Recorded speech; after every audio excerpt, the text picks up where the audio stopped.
Hi everyone, it's Steph and welcome to another video. In this video I'm making 3 dog jackets, one for my greyhound dog Carly and the other 2 are for my beautiful grand dogs, also greyhounds, Candy and Billy. For this project I'm using machine washable wool, 100% wool, and this I've got from Bendigo Woolen Yarns. For the warp, I'm using this beautiful 8-ply prism, which is the equivalent of a DK. This colourway is called Possum, which is mostly creams and beiges. For Carly's jacket, I'm using this colourway, which is called Outback, which is really pretty with long colour changes in blues, a little bit of light purples and some tans. For Billy's, this one is called Mystic, and it's mostly blues and greens. And for Candy's, I'm using Nebula, which is mostly blues and purples. I'm going to be backing the dog jackets with this fleece. So the white one will be for Carly, the blue one for Billy, and then the purple one for Candy.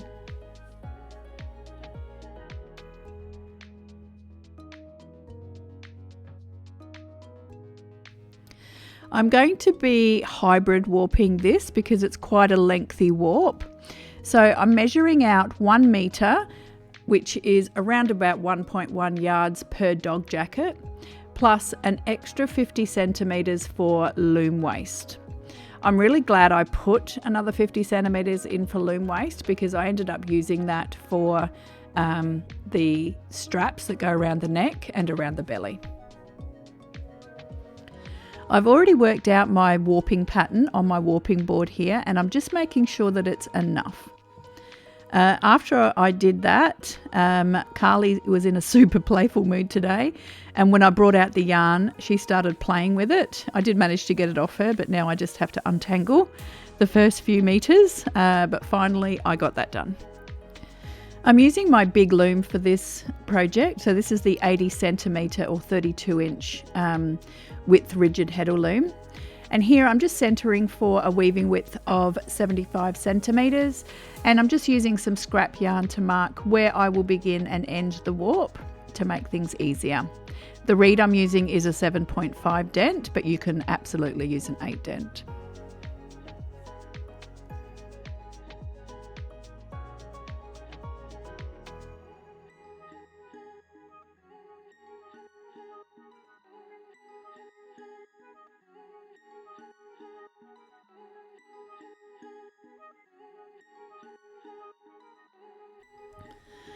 Once I had all of that sorted, I could get started on warping.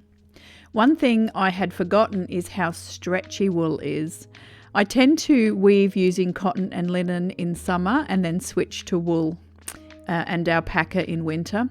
And every time I swap to wool, I forget how stretchy and squishy and lovely it is.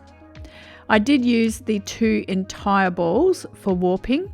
In fact, I think I had less than 30 centimetres of yard left, like it was that close. Because it was only one colour and only a 7.5 dent reed, warping actually went really quickly and it was a really easy warp up. Once I'd finished, I tied off the warp and just crochet chained it up, ready to wind on. It's so nice to see how bouncy and squishy and fat this crochet chain was. It was really lovely. I couldn't stop squishing it.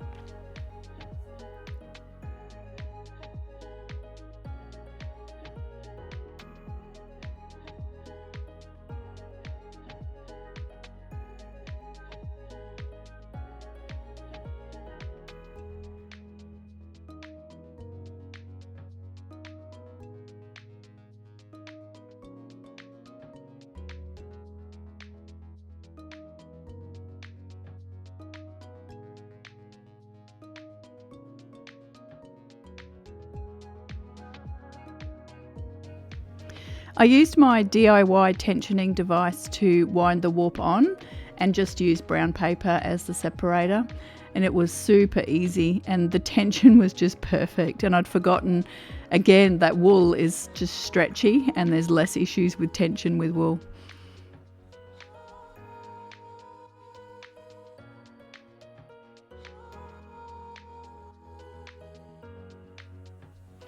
Once it was all wound on, I threaded the reed just by shifting one thread from the slot to the hole and then tied off in small bundles ready to tie on. Because I'm not using a fringe, I'm just going to use the lash on technique to save yarn. I then spread the warp with scrap yarn and I was ready to weave.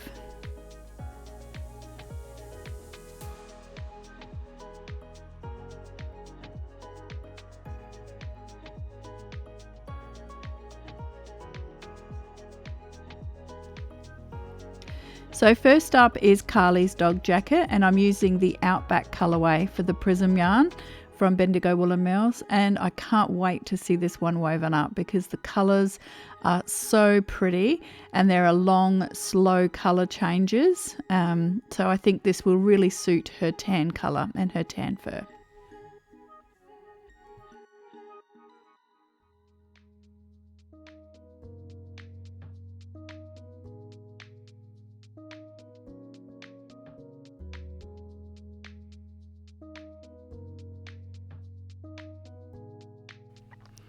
As always, it feels so good to be weaving again properly, and I've got less and less pain in my thumb and my wrist. So hopefully just a few more weeks of wearing the brace to help the ligament damage in my thumb, and then I'll be back to normal soon, and I seriously can't wait.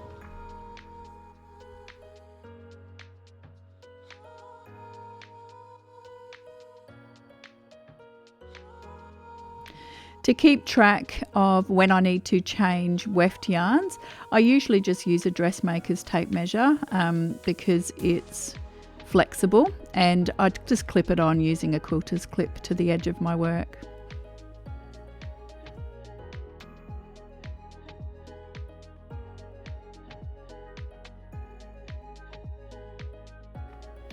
Sometimes when you're using wool that's made for knitters, there's a join that you miss when you're warping up because they're so tiny. Normally if I see these joins, I will end that warp string and then cut that off and then start again and tie on again. But unfortunately I've missed this one, so I've now got a broken warp thread. So to fix this, I'm just weaving up to almost the end of the broken thread at the bottom. Then I'm just putting in a little substitute and then I'll warp up until I get to the other end at the top. And then I'm just going to use a tapestry needle and thread that through, and then just give it a little tug every now and again to keep it nice and tight.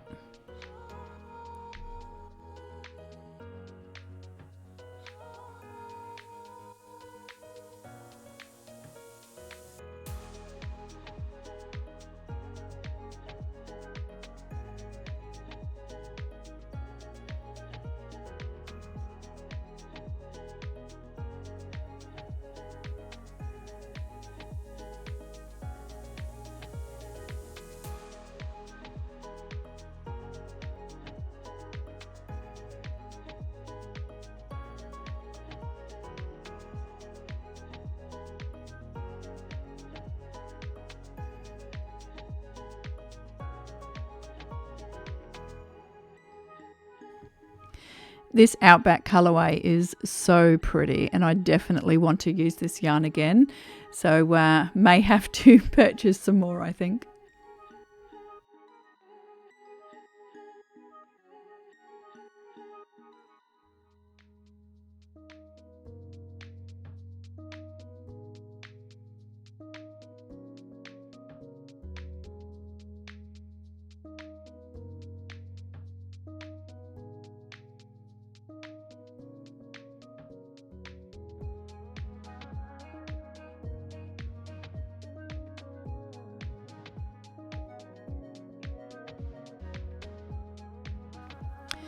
So that's 1 meter. So I'm now just going to use some scrap yarn as a separator, and then onto the next one. So this one is Mystic for Billy, which is mostly blues and greens, and again some really pretty long color changes as the weaving goes on. I'm thinking about using the prism wool again, but using it for warp and weft, just to see how those color changes would play on each other in the warp and weft, so definitely a future project.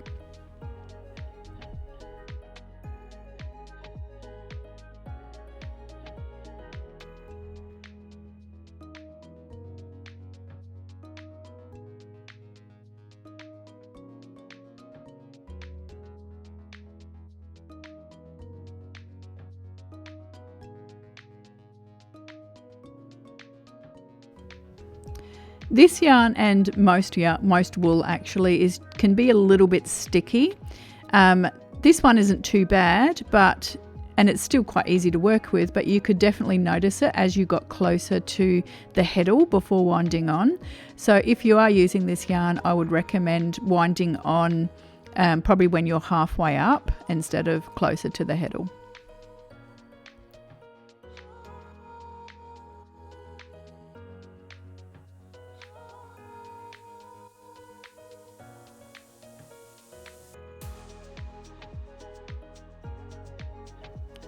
I've just hit a metre for Billy's jacket, but I've just noticed a skip here that I'm going to have to quickly fix. I'm going to fix this by putting a little bit of the same yarn on a tapestry needle and just weaving it over a couple of warps before and after where it should have been, just to mimic what should have happened with the warp and the weft.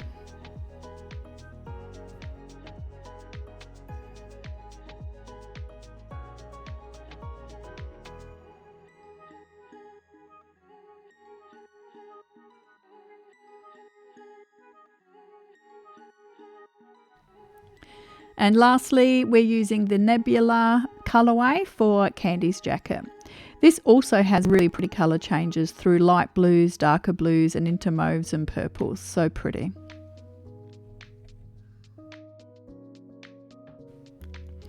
Once I'd finished Candy's length of 1 metre, there was still heaps of warp left. So I chose just to do around about 20 centimetres worth of weaving in each colour, just in case I needed a little bit of extra, because I can always pop that fabric in my stash for something else. I'm so glad I did, because I did need that extra yarn, that extra weaving for the strap around the neck and the belly.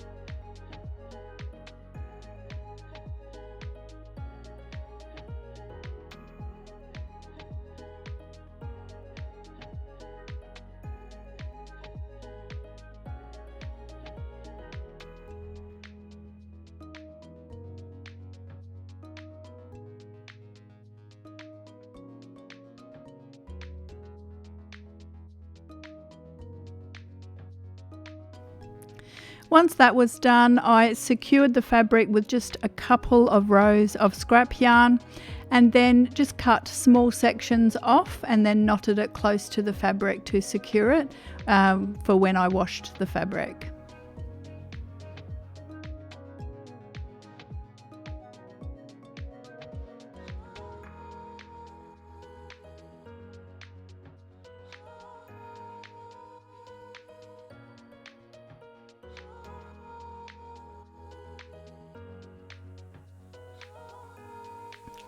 My favourite bit is pulling off finished weaving from my loom. I just love this bit.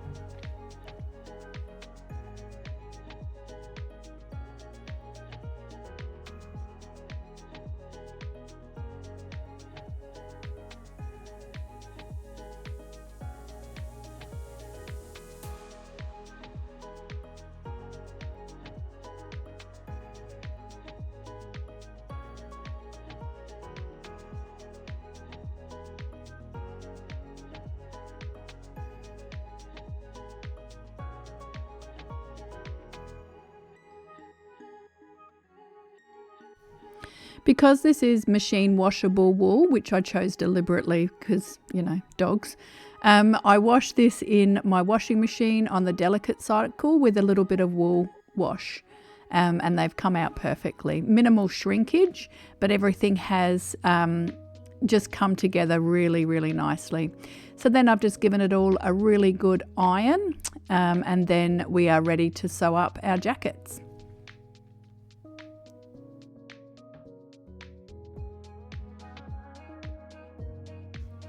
First, I'm just zigzagging either side of my scrap yarn that I used as separators, and then just cutting along that line just to separate all the pieces out.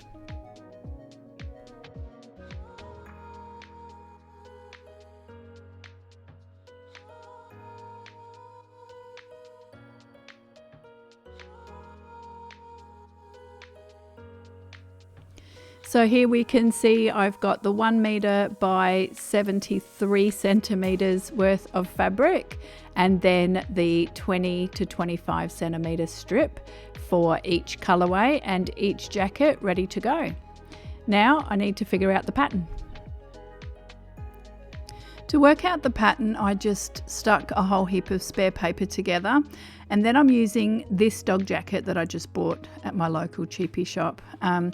The length and the width of this jacket is fine, but the neck pieces are no good for a greyhound because they have such skinny necks.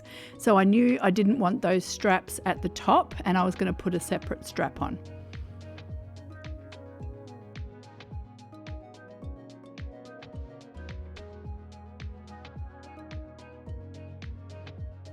So I've just marked around where I want to cut out, and then just cut out this basic pattern, ready to sew it all up.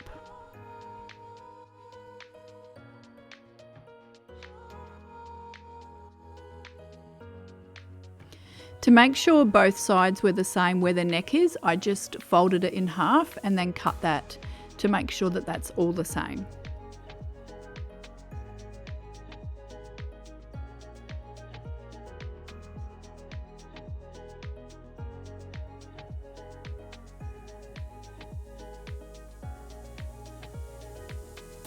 I wanted to check the pattern on my dog, but she was in a super playful mood and I just could not nail her down to actually check it. So I just decided to forge ahead.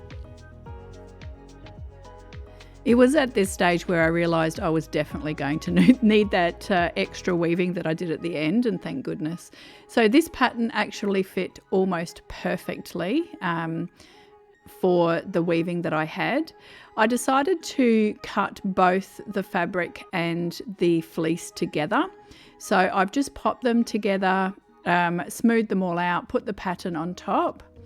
Then I have pinned them both together and then cut them out. I left the sides and the selvages there just to keep the fabric together, and I found that that worked really well, and I didn't have to go and zigzag the edges again. Here I've just marked where I want to stop stitching, because I'm going to stitch both of these together and then turn it inside out and top stitch. So I've marked these with vertical pins, and then everything else is horizontal pins before I cut out.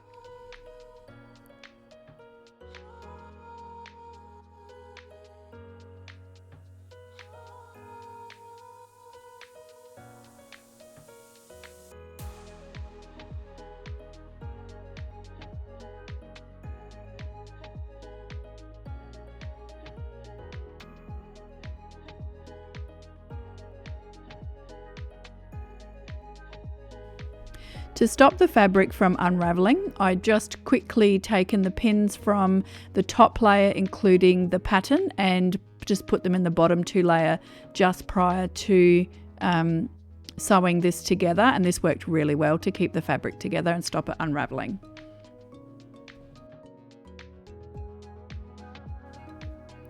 So now I'm just stitching all the way around the edges, but starting and stopping at those vertical pins so that I've got room to turn this inside out.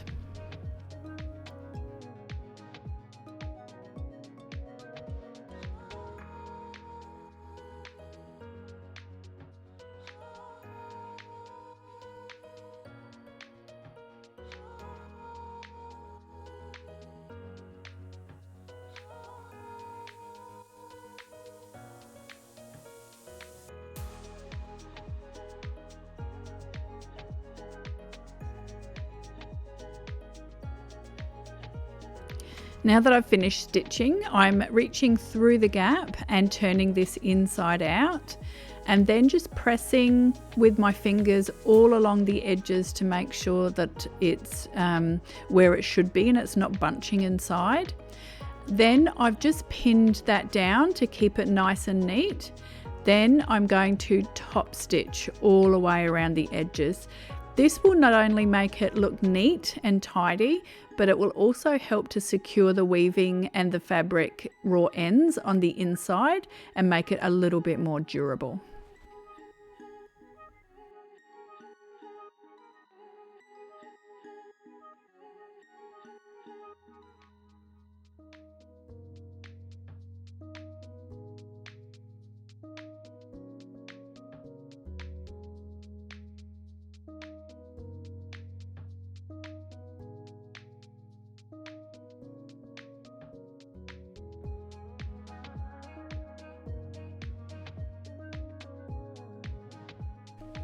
So here I'm just doing the top stitching.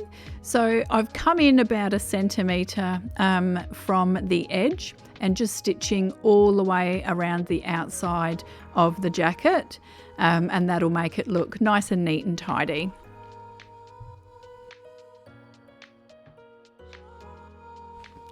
So here is the main body of the jacket, all done, all top stitching done, and ready now for me to put the straps along the neck and along the body.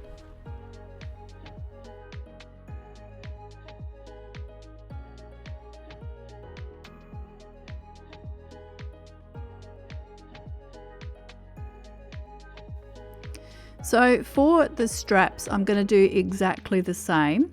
I'm just measuring out roughly so that I've got 1/3 of this strap for the neck strap, and then the 2/3 for the belly strap. So I'm just backing this onto the fleece, sewing around the edges and then leaving a gap. I'm then turning it inside out, and then top stitching around the edges for both of the straps.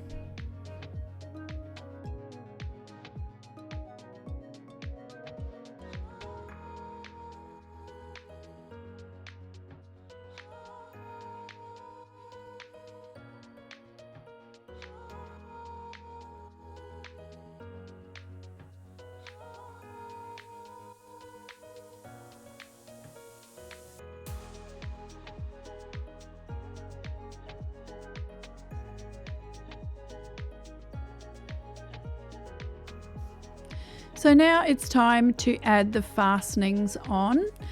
I'm going to use Velcro, and I'm going to do a long strap along the edge of the neck strap and the belly strap, and then on the actual jacket part I'm doing 3 longer vertical stripes of Velcro, and that will actually make it a little bit adjustable because I haven't been able to measure this on my dog or my other grand dogs either.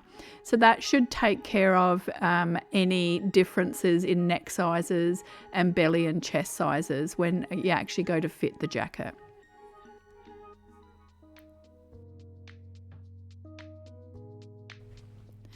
The other side of the straps I'm just securing with some box stitching. So that's just stitching around the edges, and then normally you would do a cross of stitching in the middle, but I didn't for some reason on these jackets. I don't know why. So the straps are secured with stitching on one side and Velcro on the other.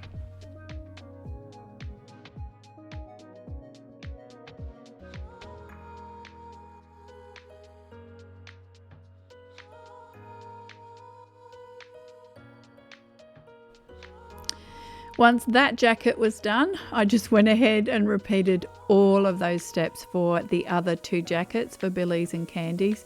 And don't worry, I'm not going to show you all of that.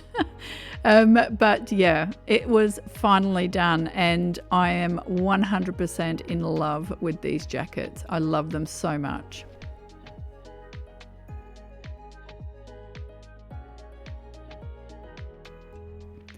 Stay tuned to see what the jackets look like on the dogs. We had a lot of fun filming that.